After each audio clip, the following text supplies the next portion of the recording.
Good afternoon, I'm Beatrice Serena with your Panhandle Roundup edition for Wednesday, June 5th, 2024. The pretrial for a Mitchell man charged with having more than a pound of meth during a traffic stop last fall is continued. David Ring was arrested in November after several pounds containing 16 ounces of meth were found under the passenger seat. Ring pled not guilty to felony possession charges. His pretrial is now scheduled for August 5th.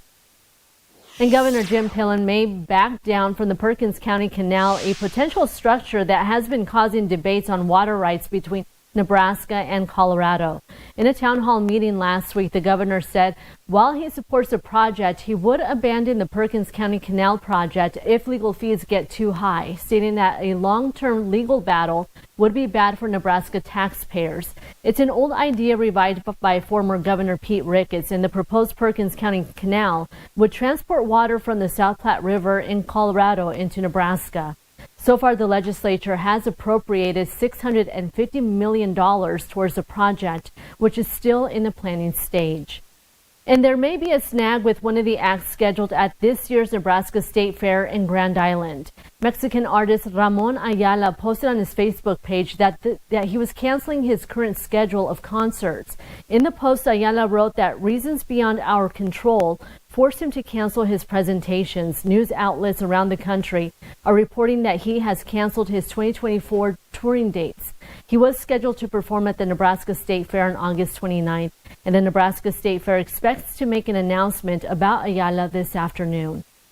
And veterans from around the area are in Washington, D.C. after boarding the Midwest Honor Flight. 84 veterans from Nebraska, Iowa, and South Dakota gathered in Sioux Falls last night for a banquet in their honor before their all-expense-paid trip to the nation's capital. 2 served in World War II, 3 others served in the Korean War, and 79 in Vietnam. The CEO of Midwest Honor Flight says each year brings something new and special.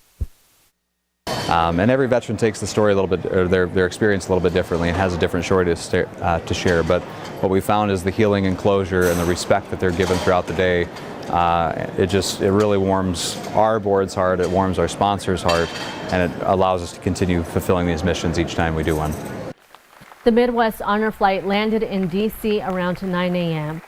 And Sunday's major storm that forced an hours-long power outage in the North Platte area and caused significant damage is a staunch reminder that within any of the 4 seasons, dangerous storms can form and develop with little to no warning. This, of course, is especially relevant within Nebraska. Emergency managers are echoing the importance of being prepared and weather aware. They remind our viewers that just because sirens are going off does not necessarily mean there is a tornado in the area or even a threat of tornadic activity. They're considered an all-hazard siren, so we've got some parameters with the weather, and 80-mile-plus-hour winds is one of those parameters.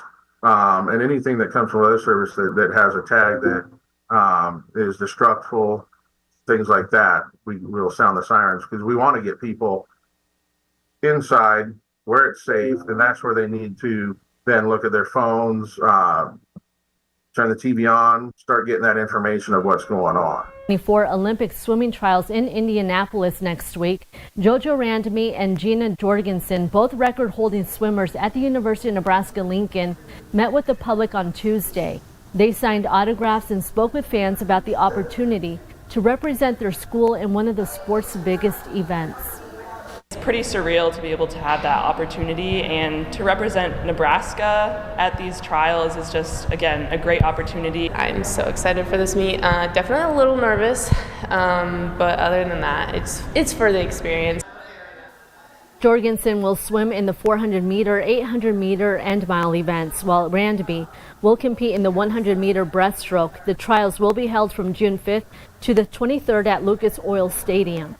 And turning now to weather, meteorologist Andre Brooks is standing by with the Chuck Ewer weather. Andre? Well, thank you so much, Beatrice. And we are seeing such beautiful conditions here across the Panhandle at this time, and it's just going to continue be like this during the day today. So if you got any sort of plans, you should be good to go. And as we head into our current temperatures, our temperatures right now are mainly in the 70s and 80s even here in Scottsbluff already, and it just the beginning of the warm up during the day today, folks. And we have 76 here in Alliance, and during the rest of the day today we will see those temperatures increase into the 80s and even near 90 degrees here in Scottsbluff. But once we get into tonight, we will see those temperatures drop on down into the 40s and 50s, so it will cool down overnight tonight. But once we enter into our Thursday, we will see those temperatures remain in the 80s. Now with sports with our very own John Clanton.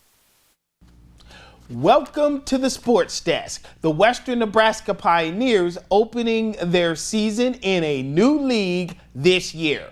Pioneers in the Rocky Mountain Baseball League, and they won their season opening series, defeating the Denver Cougars. Now, Western Nebraska will play throughout the summer with the final regular season game July 24th. In late July, the Pios will host the Colorado-Nebraska playoff tournament. So the Pios off to a strong start to the season in their new league, the Colorado League. Good luck to the Pioneers the rest of the season. That's all from the Sports Desk. Everyone have a great rest of the day and see ya.